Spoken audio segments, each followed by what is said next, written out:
What's going on, everyone? Max Power Baseball here, back with another video. Hope everybody is doing well. As the country is starting to open up, card shows are becoming more common across the country. A couple weeks ago at the end of April, I drove down from Austin to San Antonio for a card show at the Shrine Auditorium. It was a decent-sized show and advertised to have 90 tables. There was a good-sized crowd in attendance, and I spent around 3 hours there walking the floor. There was a lot of ultra-modern basketball and football, as expected. There was a decent amount of baseball, some soccer, Pokemon, and comics, but not a lot of vintage or as much 80s and 90s as I would have hoped. There was a little disappointing, since mainly that's what I was interested in. Also, there was more raw cards in the showcases and off-brand grading companies than I'm used to seeing at shows. But I guess with the backlog and shutdown at PSA, it's not terribly surprising either. I heard one of the dealers say that he had over 500 cards at PSA, and I'm guessing that's pretty common considering. Overall, I'm pretty happy with the pickups I made at the show and spent right around $350. I did score on a nice haul of 90s and 2000s cards, which was a bit unexpected to find at a show. This dealer had a bunch of binders with star players from that era. I looked through his Will Clark section and surprisingly found 7 cards I needed for my super collection. All numbered lower end cards, but he gave them to me for a bargain price of $1 each. This is a 2003 Donruss Signature Series Team Trademarks, numbered out of 500.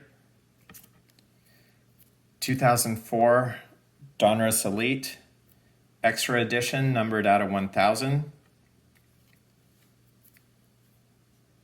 2004 Donruss Elite Passing the Torch Green, numbered out of 500.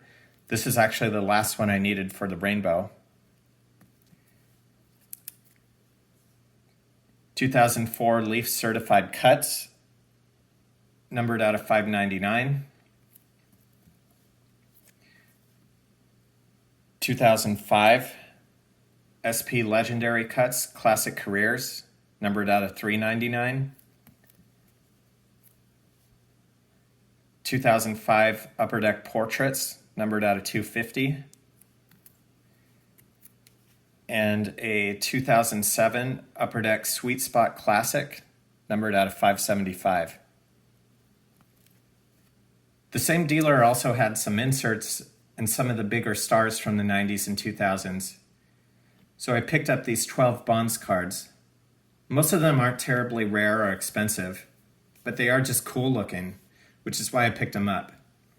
This is 2001 Fleer Genuine Pennant Aggression. There's actually a spelling error on the back of this one, where I spelled aggression wrong.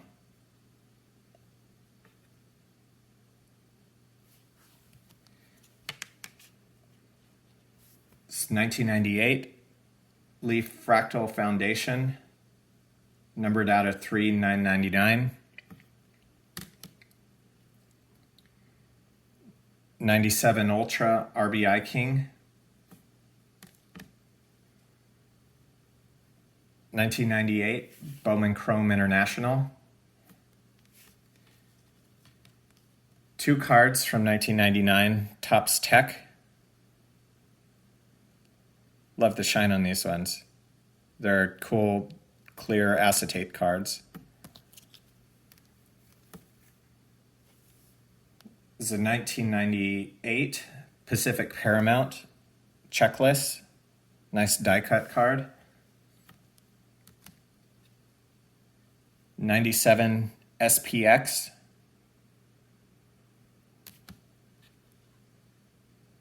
96 SPX Bound for Glory. 95 Pacific Prism Gold. And a 1996 Metal Platinum.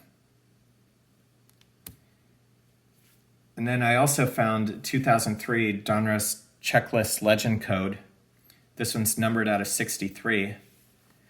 And I actually made a trade with Nate Topps 85 401, who needed this one for a super collection. I'm really surprised I found one that he needed with all the cards he has. It looked like that dealer's Griffey and Jeter were already picked through, but I did find this pretty cool McGuire. This one is 99 Upper Deck holographics.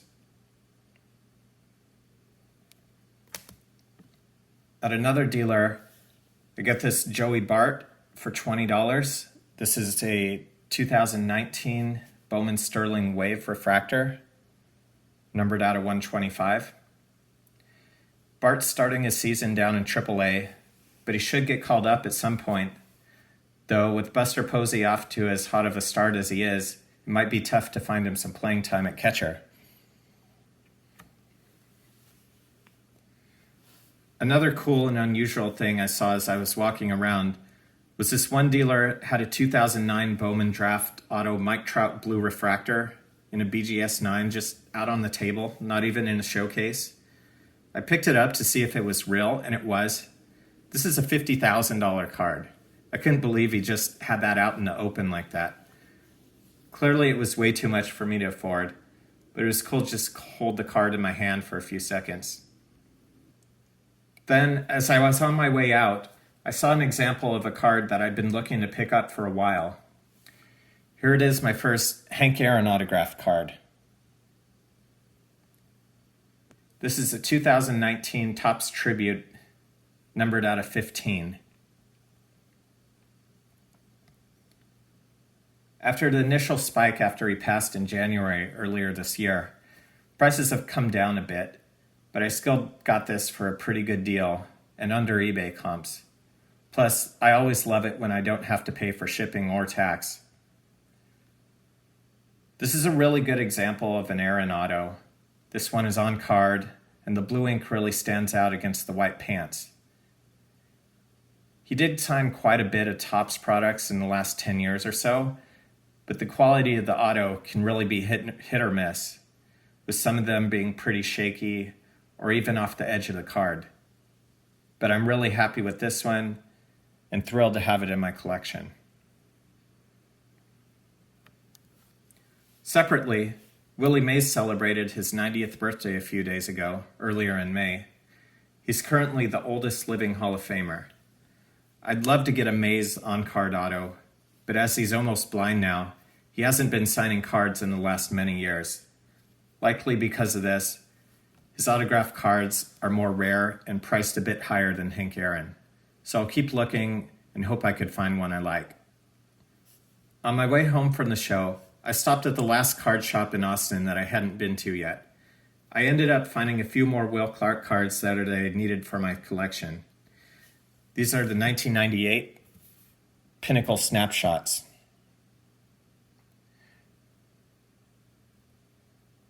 I'd never seen these before, and they're not really cards, but they are on the checklist and from a card brand. These are released as 18 4x6 card team photo sets for 15 teams. Will was the only player that had 2 cards on the Rangers set. Pretty cool. And then I also got this oddball 1992 Sports Report prototype card. I talked to the owner at the shop a little bit, and he said he does occasionally get some collections in, so I let him know that I'd be interested if he ever got any other rare Will Clark cards and left my info, so hopefully he gives me a call sometime when he gets something in. There's a huge card show this weekend in Dallas, but unfortunately I'll be out of town. But they said the next one in July will be even bigger and advertised to have 700 tables. It would take place about 2 weeks before the National, so I don't think I could do both. But if it does happen, I'll go to the National in Chicago. I already booked my hotel since that's refundable, but haven't got a flight yet. Just waiting on final confirmation that it will happen. I hope it does. I've been looking forward to it pretty much since I went to the last one 2 years ago. As always, I appreciate you for sticking around and watching. In the comments, let me know if you've been able to make it to a card show in the last few months. Please be sure to smash that like and subscribe button. It really helps out the channel. and keep on collecting.